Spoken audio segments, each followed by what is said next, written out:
నమస్తే, welcome to studio 4 news.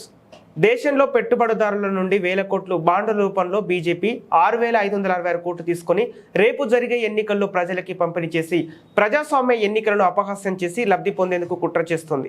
ఇక అందులో భాగమే ఎస్బీఐలో ఎన్నికల బాండ్ల వివరాలు పబ్లిక్ డొమైన్లో లేకుండా చేశారు. సుప్రీంకోర్టు తీర్పు అమలు చేయకుండా రాజ్యాంగానికి విలువ ఇవ్వని బీజేపీ ప్రభుత్వ తీరుని ప్రజలంతా ఖండించాలని సిపిఎం జిల్లా కార్యదర్శి వర్గ సభ్యులు రెడ్డి శంకర్రావు డిమాండ్ చేశారు.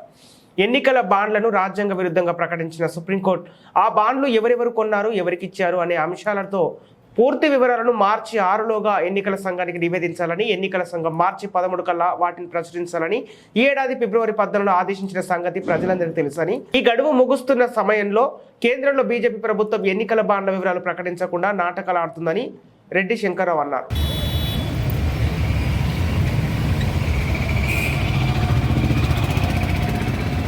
బాండ్లో ఉన్న వివరాలను ప్రజలందరికీ బహిర్గతం చేయాలి. ఎన్నికల బాండ్లో ఉన్న వివరాలను ఎస్బీఐ ప్రజలందరికీ బహిర్గతం చేయాలి. ఎన్నికల బాండ్లను నిషేధించాలి. ఎన్నికల బాండ్లపై సుప్రీంకోర్టు ఇచ్చిన తీర్పును అమలు చేయాలి. ఎన్నికల బాండ్లపై సుప్రీంకోర్టు ఇచ్చిన తీర్పును వెంటనే అమలు చేయాలి. ఎన్నికల బాండ్లను నిషేధించాలి. ఇందులో ఉన్న వివరాలను ఎస్బీఐ ప్రజలందరికీ బహిర్గతం చేయాలి. ఎన్నికల బాండ్లలో ఉన్న వివరాలను ఎస్బీఐ ప్రజలందరికీ బహిర్గతం చేయాలి.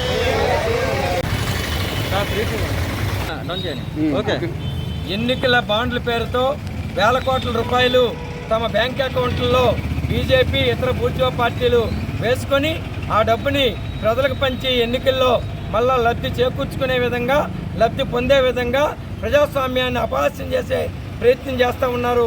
అందుకని ఎన్నికల బాండ్లని నిషేధించాలని సిపిఎం పార్టీ డిమాండ్ చేస్తుంది. ఎన్నికల బాండ్లు నిషేధించాలని సుప్రీంకోర్టు తీర్పుని అమలు చేయాలని కోరుతున్నాం. అంతేకాదు ఎన్నికల బాండ్లు ఏ పార్టీకి ఎంతెంత డబ్బు బ్యాంకుల్లో ఉందనేది బహిర్గతం చేయాలని చెప్పి సిపిఎం పార్టీ కోరుతూ ఉంది. మొన్న సుప్రీంకోర్టు తీర్పు ఇచ్చింది. ఫిబ్రవరి 13వ తారీఖు లోపు మొత్తం ఏ బాండ్లు ఎవరెవరికి ఎంతెంత ఉన్నాయో బహిర్గతం చేయమని. కానీ ఈరోజు బ్యాంకులు, ప్రధానంగా ఎస్బీఐ ఈరోజు తన యొక్క దాపరికాన్ని వహిస్తూ ఉంది.